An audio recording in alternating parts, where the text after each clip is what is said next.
E anuncio o resultado da unanimidade de votos. Já com a presença da desembargadora Elizabeth, nós podemos continuar aqui a nossa pauta regular. E eu vou anunciar o número 31. Antes disso, agora pode ser que esteja sendo redundante, eu não lembro se eu anotei no início, se eu divulguei no início da sessão, que o desembargador Hélio Henrique retirou de pauta o número 17. Então, se porventura não tenha falado, o 17 está retirado de pauta, pedindo escusas aí se eu realmente não falei no início da sessão. Anuncio agora o julgamento número 31 da pauta, de relatoria da desembargadora Elizabeth Rocha, desembargador Hélio e desembargador Albino compõem o quórum, que é a apelação civil 203510-2020, tendo como apelante Dorival Assis Júnior e outros, apelado de Catu Seguros S.A. Doutor Dorival sustenta. Está presente? Boa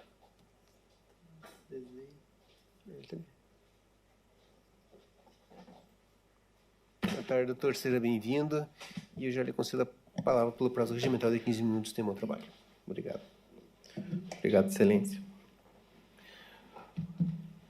Primeiramente, gostaria de cumprimentar o desembargador-presidente da 10ª Câmara Civil, Dr. Marco Antônio Antoniassi, a doutora desembargadora relatora, a doutora Elizabeth Rocha, os demais, na pessoa dos quais eu cumprimento os demais membros que compõem o julgamento e que fazem parte dessa Câmara. Excelências, esse julgamento, como vocês podem perceber, é algo um tanto quanto pessoal, porque se refere a um seguro contratado pelo meu pai, e que havia uma cobertura para um diagnóstico de doenças graves. Antes de mais nada, eu gostaria de me atentar a alguns fatos que, apesar de não parecerem tão relevantes no primeiro momento, até o final, Vossas Excelências perceberão que eles são extremamente relevantes.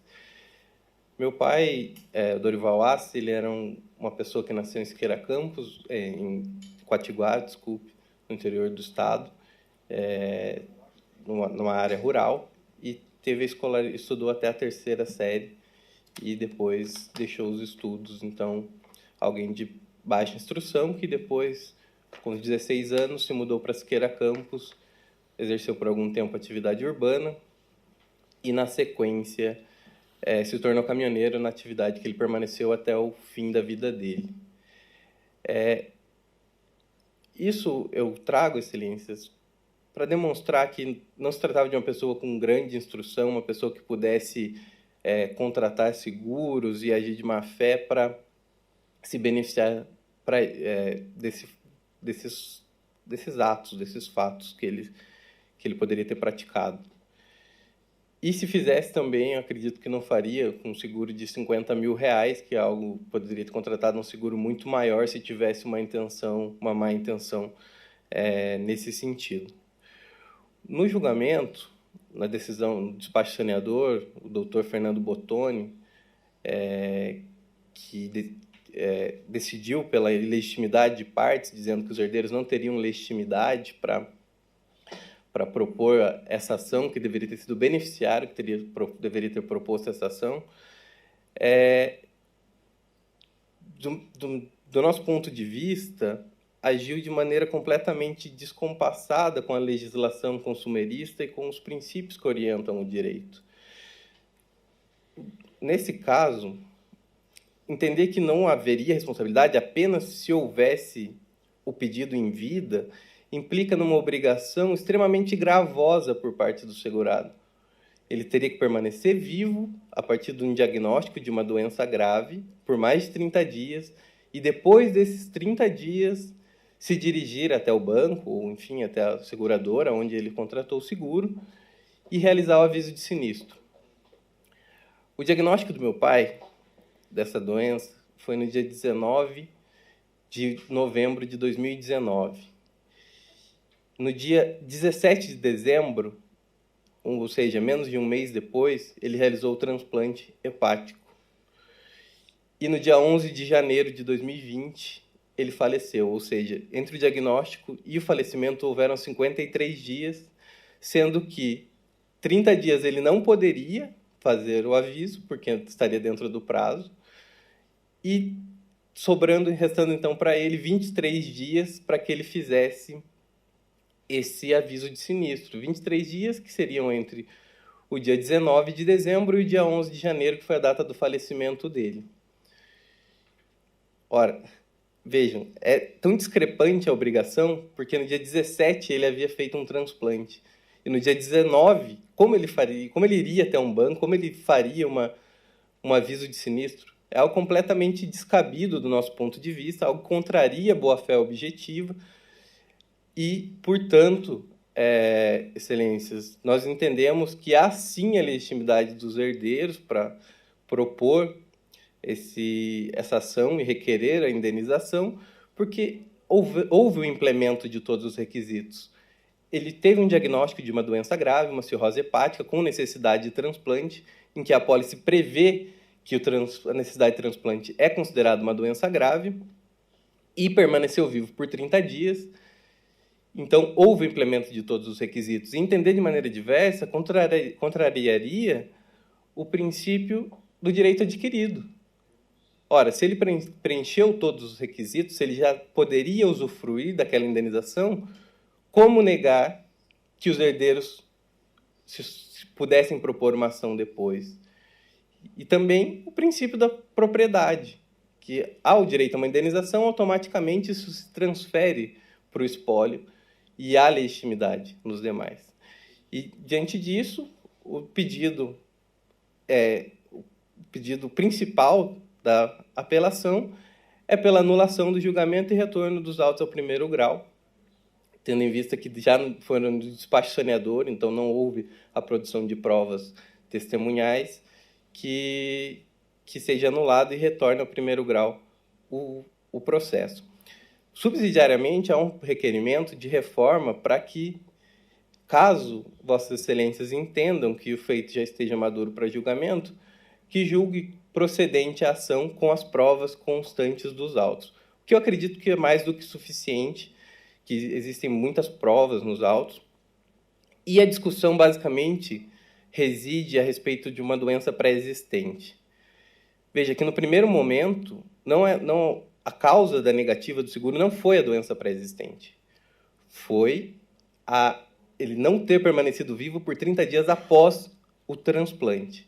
O que não era obrigação, porque, pelo próprio contrato de seguro, seria 30 dias após o diagnóstico e não do transplante, momentos que não devem ser confundidos. Visto isso, na contestação, vieram o argumento de que ele teria conhecimento dessa doença e que, portanto, teria contratado o seguro sabendo e haveria uma doença pré-existente. Como prova, são trazidos dois exames coletados após a morte do segurado e sem o consentimento da família ou dos herdeiros. Portanto, uma prova completamente ilícita, que foi obtida diretamente nos laboratórios, contrariando a LGPD, e tendo a seguradora e o escritório que patrocina a causa mantido e tratado dados pessoais do segurado, dados sensíveis, sem que houvesse o consentimento dele ou da sua família. Isso não bastasse, os exames trazem apenas uma alteração na bilirrubina nesses exames. Como eu disse que no começo tudo faria sentido no final, como uma pessoa que estudou até a terceira série teria o conhecimento de que uma alteração na bilirrubina poderia significar uma necessidade de um transplante hepático? E digo mais, porque uma alteração na bilirrubina não necessariamente significa que há uma cirrose hepática ou que há uma necessidade de transplante. Significa que há uma alteração que pode advir do fígado. Então, não é algo que não existia uma doença, existia apenas uma alteração no exame ocasional e que não demonstra em nenhum momento que havia conhecimento, que ele teria como ter o conhecimento a respeito dessa doença. E, como eu já disse no início, se eu soubesse, provavelmente teria contratado um seguro muito maior do que R$50 mil, não só um seguro nesse valor. Portanto, excelências, o que eu trago, o que eu busco no pedido da reforma dessa decisão é demonstrar que o segurado agiu de boa-fé, contratou o seguro, implementou todos os dados e faleceu com tudo preenchido, com todos os requisitos preenchidos. E todas as provas demonstram isso, e qualquer argumento em sentido contrário trazido na contestação advém de uma prova ilícita, isso é um primeiro ponto. E o segundo ponto é de que não significa que ele teria conhecimento de que teria uma cirrose hepática, o que foi descoberto apenas em novembro, ou seja, 9 meses após a data dos exames, da contratação do seguro, e mais de 1 ano após os exames trazidos aos autos. Então, excelência, o que eu peço subsidiariamente, caso vossas excelências entendam que seria suficiente, seria o julgamento, o provimento da apelação e a procedência da ação. Obrigado. Obrigado, doutor Dorival. Devolvo a palavra ao relator, desembargadora Elizabeth. Obrigada, senhor presidente. Eu cumprimento ao ilustre advogado. Eu digo aqui que o fundamento aqui para eu manter a sentença é porque o que se denota aqui do seguro contratado, a esposa do segurado, eventualmente os demais herdeiros, eles somente são beneficiários da cobertura prevista para a morte, ao passo que o próprio segurado titular, que seria o beneficiário das demais coberturas, dentre elas a cobertura postulada, que dizia respeito ao diagnóstico definitivo de doenças graves. Aí eu vou mais além, porque aqui na própria petição inicial foi reproduzido quais seriam essas doenças graves: câncer, infarto agudo do miocárdio, acidente vascular cerebral, insuficiência renal terminal e transplante de órgãos.